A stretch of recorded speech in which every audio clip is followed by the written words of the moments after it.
what the world needs and what most people want is greater intimacy.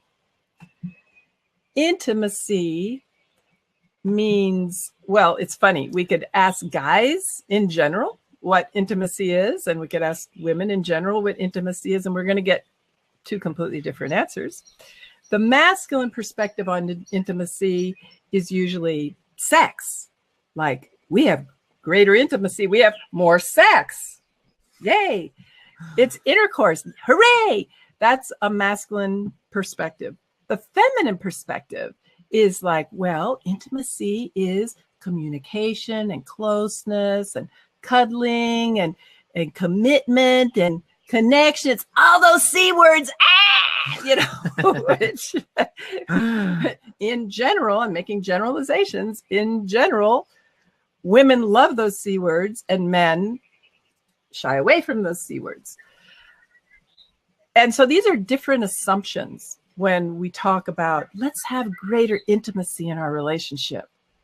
Well, of course, if you have greater communication and you do more cuddling and you make commitments, you're going to have more sex. It's only natural. But generally, the masculine perspective says, well, let's start out and have more sex, and then we can cultivate that communication and connection and all that stuff.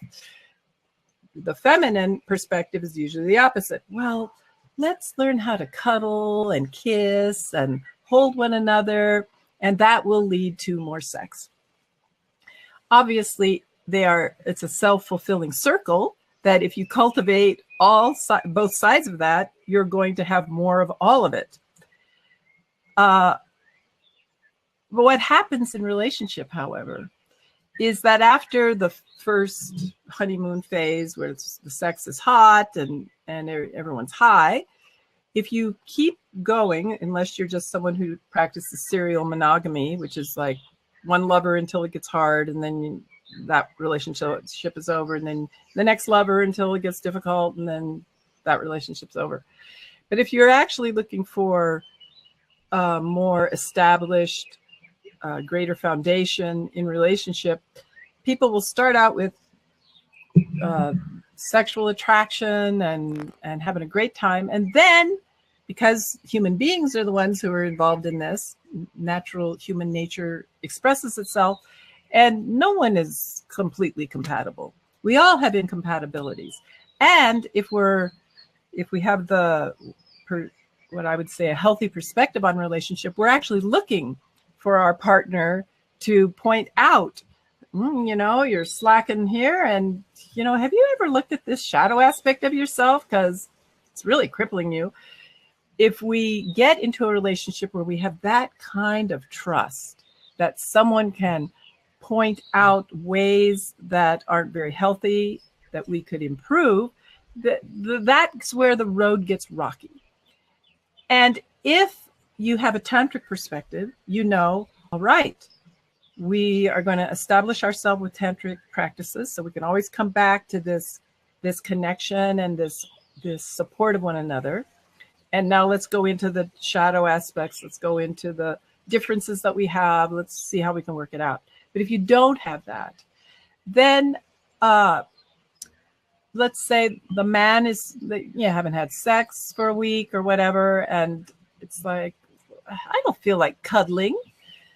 And so then the woman feels like she's not getting what she needs, so she withdraws, then she gets cold, and then maybe you have an argument. So then she withholds sex to punish him. And then he's like, well, fuck that bitch. I'm not going to eye gaze with her and give her cuddles and kisses. Eye gazing is out, woman. That is it. We are not making eye contact for 20 to 30 minutes in a row without talking this week. That's for sure. Yeah. So it gets into a mutual punishment cycle, which is no good for anybody. What Tantra, especially the sexual practices, and that's what we're focusing on today, is going to aim for intimacy, meaning, I like the definition, into me see. In other words, I'm going to gamble and let you actually look into my soul.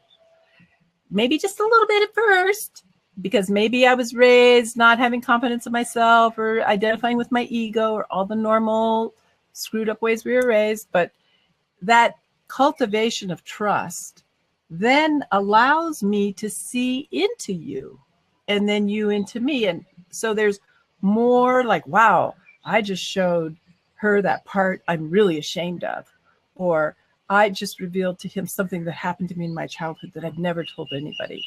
So now we're beginning to build trust. And then there's tantric practices that are going to keep that trust building so that you can relax into me see, wow, I can be myself with somebody. Phew, because so much time we spend in the world is with masks, not being able to be who we are.